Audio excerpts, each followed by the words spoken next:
Bref, passons au Warcall GT. Alors, on a une Sista contre un Orc. Vache, ça change, hein. Ça change des tops habituels, ça. Alors, c'était un tournoi de 32 joueurs en Australie sur 5 rondes. Ok. Alors, on a un Bloody Rose. Alors, avec une canonnaise, Blessed Blade, ok. Blade of Saint Elinor, donc ça c'est la relique. Blazing Ear, ok, classique. Maud l'Empereur, aussi classique. Morvenval, avec son...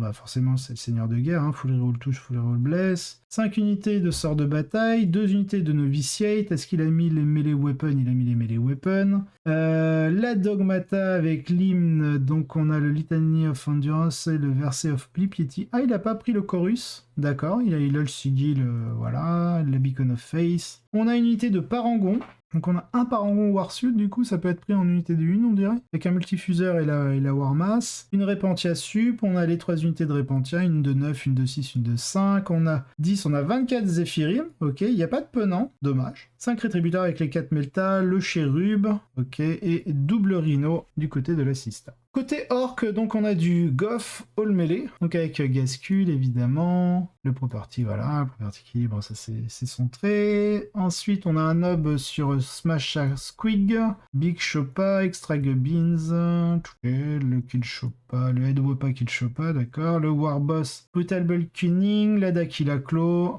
comme d'habitude. Ok, Truck Boys. Du coup, il y a des chances qu'on ait des Mega Nobs quelque part, peut-être. Donc des boys, ok.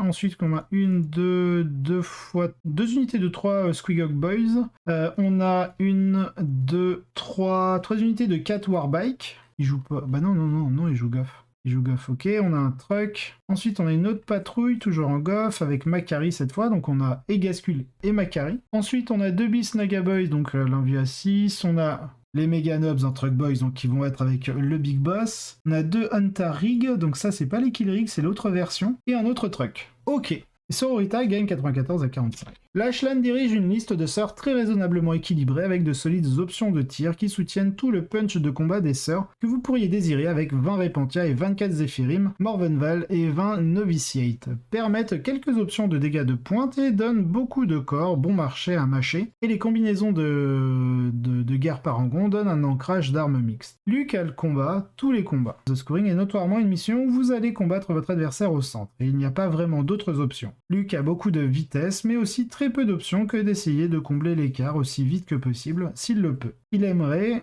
que les sœurs soient obligées de s'étendre en premier. Mais avec beaucoup de petites escouades, les sœurs doivent dépenser beaucoup moins pour atteindre les objectifs ici et peuvent bombarder Luke de tirs en chemin. La capacité de Repentia à se battre jusqu'à la mort constitue également une barrière importante à la capacité de Luke à faire des échanges, tant que Lashlan contrôle le taux d'utilisation de ses unités. La sœur gagne 94 à 45, donc là c'est... Ah, il a pas pris 20-0, c'est un 19-1.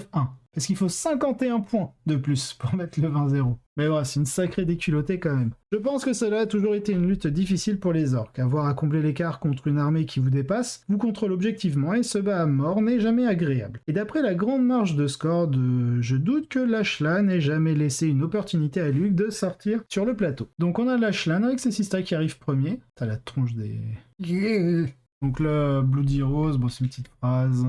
Mêlée de rose sanglante avec un élément de tir symbolique, de combinaisons de guerre et des rétributeurs de parangon pour garder les gens honnêtes. Ok. Qu'est-ce qu'il y a d'intéressant? Dans un jeu qui s'oriente inexorablement vers le commerce au détriment de tout le reste, donc le commerce c'est le trade, les trades des unités, une armée qui peut pomper de petites unités pleines de stéroïdes à base de Morvenval et détruire la plupart des choses dans le jeu à un coup de poing similaire est certainement bien placé pour s'en sortir. Val et les parangons ou le rétributeur fournissent une réponse non nulle aux monstres tyrannides et aux chevaliers impériaux sans trop s'éloigner du thème de la liste, qui est de commercer, donc de trade, avec des unités sécurisées, donc c'est plutôt échanger que commercer, sécurisées par des objectifs pour retourner les objectifs et d'avoir des Repentia de combat à mort quand vous avez besoin d'une réponse plus définitive à un problème donné. Et parfois elles sont aussi sécurisées par des objectifs. Merci la Dogmata. Pour le reste du base, donc on a Ultra messieurs, j'ai même pas envie de commenter ni les tyrannies, ni les arlequins, ni les Aeldari, hein.